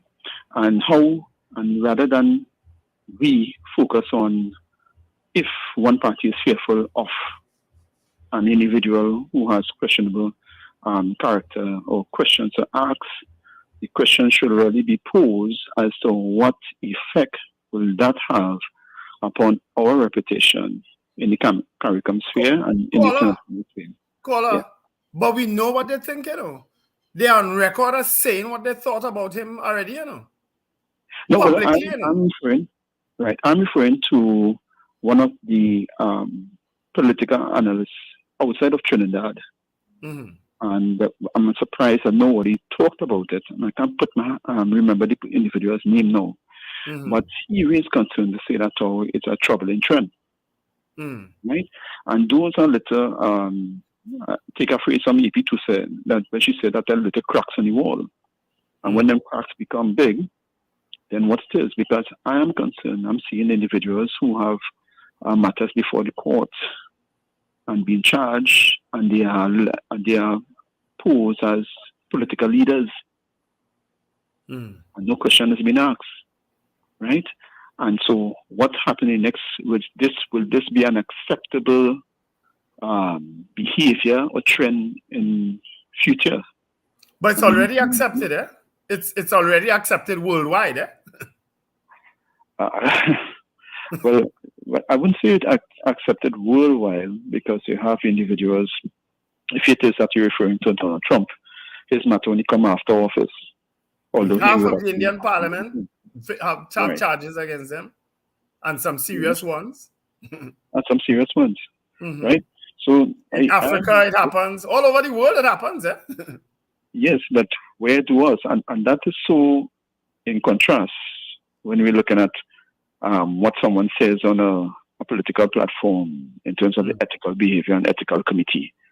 But I think what is up for discussion in this particular case is these things have just been said, It wasn't 20, 30 years ago, It was just the other day. People were talking about this man in this derogatory way. You understand? And now they're embracing the same man as their savior. That is what amazes me, Yeah. Right. So the other question I want to ask is, I'm not the discussion, because I listen to all parties on their platform, and I analyze what they're saying and what they're not saying more keenly. And so I'm not hearing the other parties really talking about the local government reform and what it is that these candidates, are they going to be cooperative? And even if they're not cooperative, is it going to be frustrating against the government? I can answer that for you. The answer is no. And if I knew your number, if I had a cell number for you, I would send you a video, and you may have seen it, of Saddam Hussein, Henry Awong, and other operators of the UNC talking highly about local government reform. They spoke in favor of it. So, and it's amazing that they are not speaking anything on local government reform in this campaign. None of them. But we will see what happens, right? Yeah. All right. Thanks for giving that to me all this contribution. All right. Thank you. Good morning. Good morning, gentlemen. Morning. This is a sun and rain country. If you know you're going to be standing up in a line out in the sun, somebody may come and sell you water or they may not. You can easily walk with your water.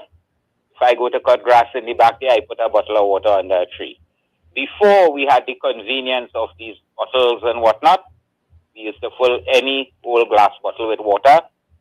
The agricultural people, you know, when people were marching for Shagaramas out in the sun and getting all these problems and whatnot, agricultural people were just out there, just another day. So this is a sun and rain country, deal with it. Now, concerning the politics, I think the Vishnu and those guys, you know, should enjoy their retirement while they still have good health. Not get yourself entangled with these politicians, because the whole army will come out and vilify you. The poll that went a particular way here this morning, I was listening to two stations at the same time. The poll was going another way, the other direction, with almost the same percentage. At the same time, you're going to get caught up in the crossfire. I don't know why sensible, highly educated, highly experienced people will insert themselves into this dogfight. It's not going to help. You're going to get Well, caught. that may be a perspective, but they're thinking that they're trying to improve the quality of discourse and the political arena in the country that they love. Well, they should have taken Mr. Manning's experience of the matter into consideration and know what would happen to them. Because it has happened. I could have told them, but who listens to me? Thank you. Yeah, but being criticized is not a reason to stop. True. I would have stopped a long time. It's either you have a valid concern in improving the political process and you think this is a way to contribute towards it, and either you hold steadfast to that, even with criticisms, because a journey sometimes is the long way. Sometimes the journey is long, to transform, if that's your intent, to transform political discourse. That's a long, hard journey. Yeah. And Good morning, caller. The first obstacle you're with the way. Oh God, Morning, gentlemen. Good morning. Hello. Morning, New York. Yeah, good morning, gentlemen. You know, earlier discussion this morning from Senator Paul in reference to the Port of Spain development. You know how long I've been hearing that on this radio station? From Morgan Job to Rhoda Barak to Rendell Stevens to Richard Rabgobasing. I am positively sure every year the question of Port of Spain development is a discussion on this radio station at least 3 or 4 times a year. And let us be reasonable, let us be serious. So between the Minister for Work, Community Development, Minister of Tourism, and Minister of Planning, are they not seeing the conditions of the city to take actions at least for government, at least to develop a capital project, to at least improve the aesthetics of the city? I mean, come on. I mean, although I support this government, but there are really too many dead in that cabinet, honestly. I don't know if waiting on the Prime Minister to make a statement to do it, but this is ridiculous. Every year I'm listening to the station from Morgan Job to now, there is always a discussion about, and one particular item is always about the homeless people in front of the Royal Bank. I'm not even sure. Sure. Yeah, they are. Have a good day, gentlemen. God bless. Nothing you, upsets me more than that. Nothing upsets me more than that. When you pass downtown and see on the Royal Bank, nothing upsets me more than that. I wonder how they felt, unless they took alternative routes, when they brought in 12, 15 leaders for the CARICOM heads of government and had to pass on Independence Square, and they seen that. Or they passed down South Key and Ricen and zoom past that, beat them into Ricen. You understand? Yeah, exactly. Listen to me, I told the mayor, not once, more than once. As a matter of fact, the last time I would have told him that was a few months ago. I will sit next to you in a press conference, and you need to make a definitive statement on homelessness and what is happening in the city. You need to say something. You cannot just deflect, because it's deflection. You need to make a definitive statement and tell people that we will not be tolerating this level of homelessness on the streets of Port. Come and get your family. The first thing people are appealing to is the people who have family on the street. You understand? Come and get them. Because we will remove them and we will put them somewhere where they are humanely treated. But we cannot have hundreds of people on the streets of Port. I'm sorry. Make us sit. I said, Mayor, I will sit next to you and blame me. Because central government may not appreciate you making a statement. You could say, I say it. Blame me.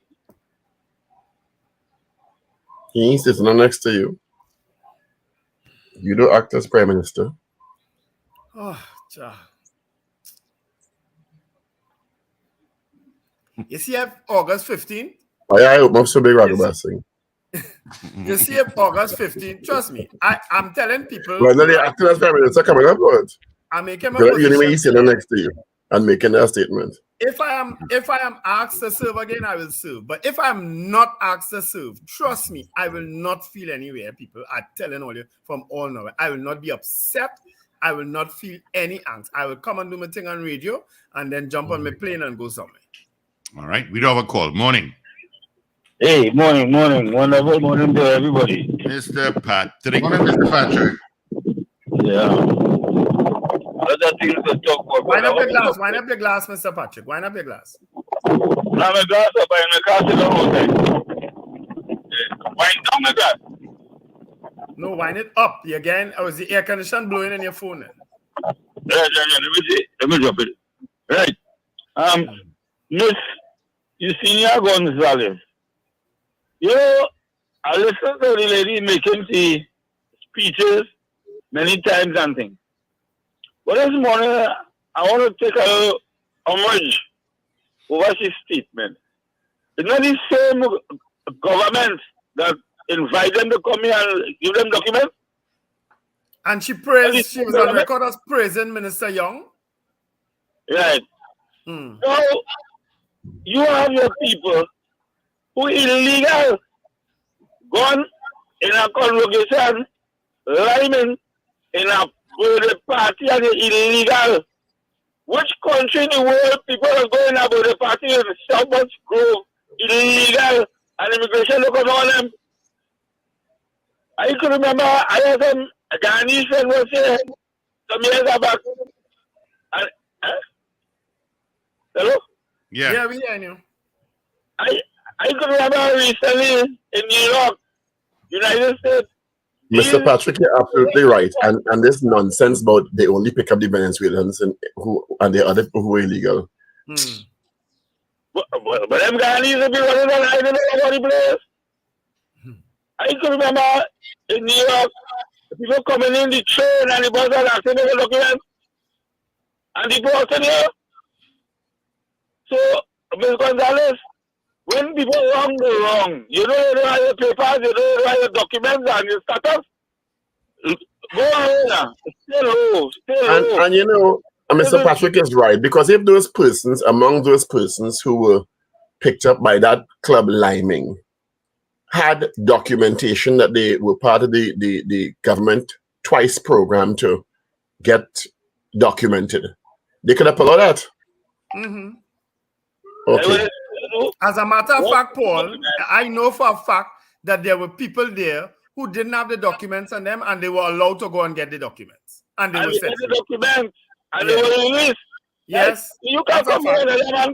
You can't go Venezuela and behave so much Gonzalez. You can't talk about government in Venezuela. You understand? No. For the whole week, I go to Barima.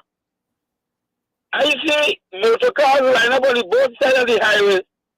1,000 young men going and line up by the prisons to see if they get a position. How you going to stop that? You have a big open building with a big shed and a big roof with air conditioner and water coolers to put people. And how did you put it? A, B, C, how do they come one day, I think? A, B, C, D, I think, and the other E, F, G, H.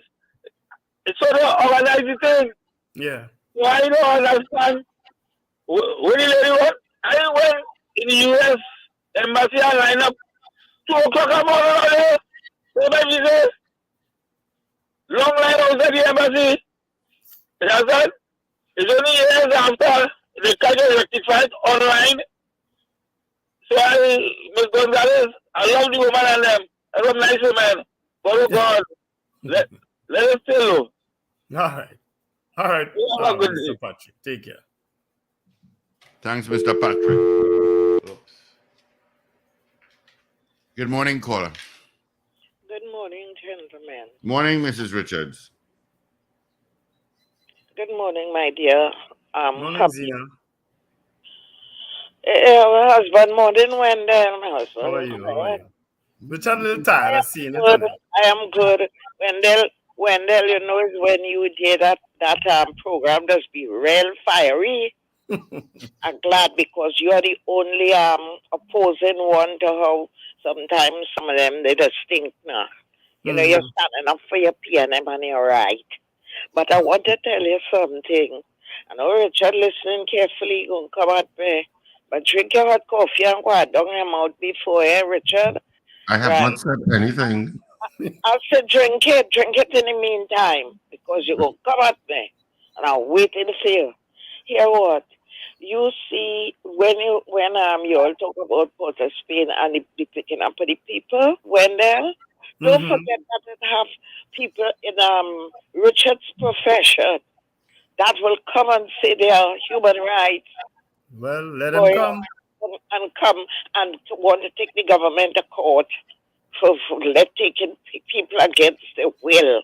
You know, and that is a lot of things. Is the people that stick to carry to court is what keeps back a lot of the progress in this country. You realize that? It happens to the people in this country that love courthouse. You understand? And maybe they sometimes get the Zina, let me tell you something. My government, this government, lapsed during that COVID pandemic, where all kind of public health regulations were instituted to deal with homelessness. They should have dealt with it then. And you know, once and for all. I understand when they declare like a hurricane or a storm coming, you know, every man does go for cover. They don't see anybody on the streets. You understand? We lapsed bad during that pandemic. Bad. Yes, I agree with you.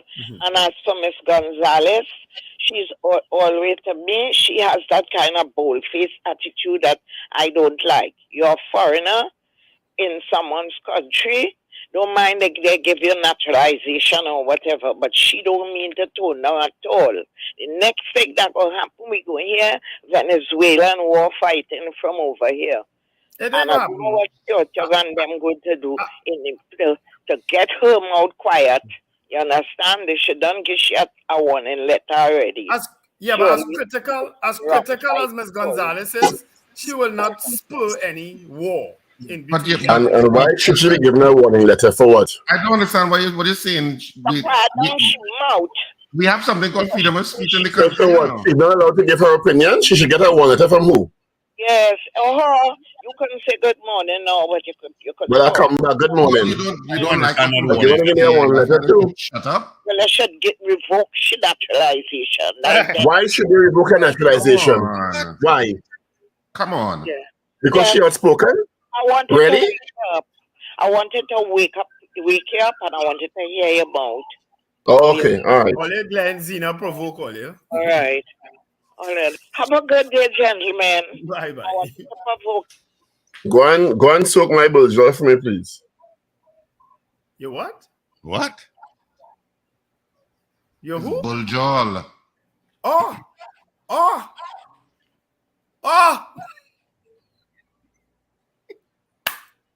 I was going to say something, but I would not. Oh!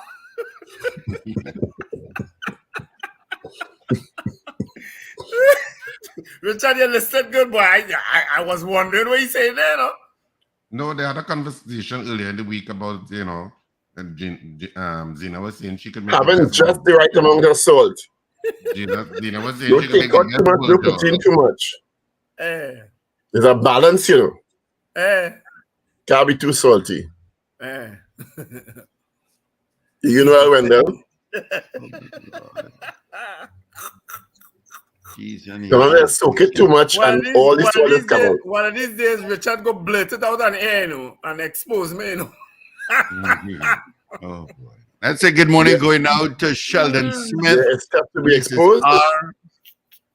Victor Charles, good morning to you as well, all watching us on YouTube. While I understand Yacina Gonzalez's passion and conviction for dignified treatment of and I'm using the word migrants because many are illegal migrants, she has to also understand the country has laws. Yes. Okay? And you can't be flouting the laws as if you come into the country legally and you're liming and you're flouting the laws as if well, okay, it's a free for all. It's not a free for all. The country has laws. Them playing politics with this thing, man. I can't take. No, I don't think they're playing politics. I think that people need to understand that it's a delicate situation, but laws also have to be followed. Correct. Adhered to. Correct. And you can't just allow any illegal migrant to come in or immigrant to come in and do whatever. I also think government needs to have a more definitive policy on asylum seekers and migrants who are fleeing turmoil in their country. I don't think that policy is definitive enough. But that also doesn't give illegal migrants the right to come and do what they want in a country. As Mr. Patrick say, Mr. Patrick say, I love the woman, eh?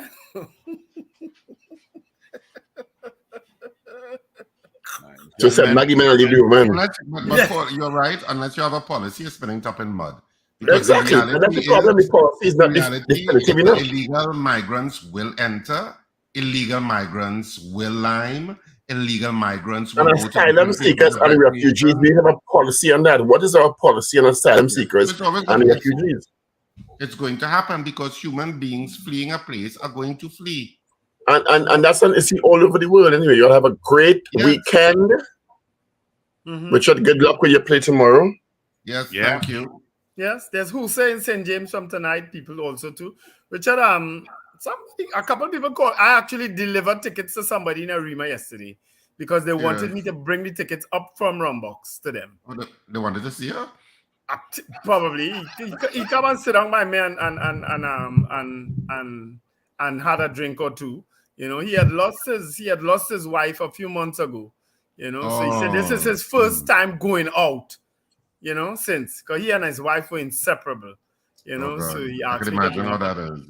Yeah. He asked me to bring up a couple of tickets. So he's coming to your play. You know. All right, great. All right.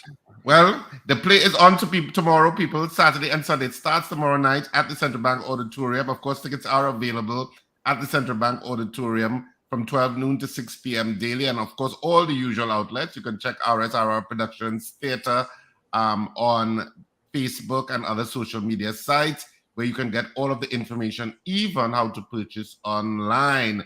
So what you're looking at, Miss So4, starts tomorrow night at 8:30 p.m. at Central Bank Auditorium and Sunday at 6:30 p.m. You know, Richie, someone called yesterday to find out if we have tickets, right? He said, do you have tickets for the play? So I paused a bit and I said, what you looking like that what you looking at me that place so for? And the phone just went into silence. I did it deliberately because I really wanted to catch somebody one time. And it just went into silence. And I said, that's the name of the play, you know. She said, she said, I get confused. I thought he was being rude. No, that is the name of the play. Anyway, folks, have a wonderful weekend. Be careful on the roads. Look out for the young ones. And remember to let go and let God. Yes. Have a great weekend, people. Bye. Smile and laugh. I will see you all on Wednesday.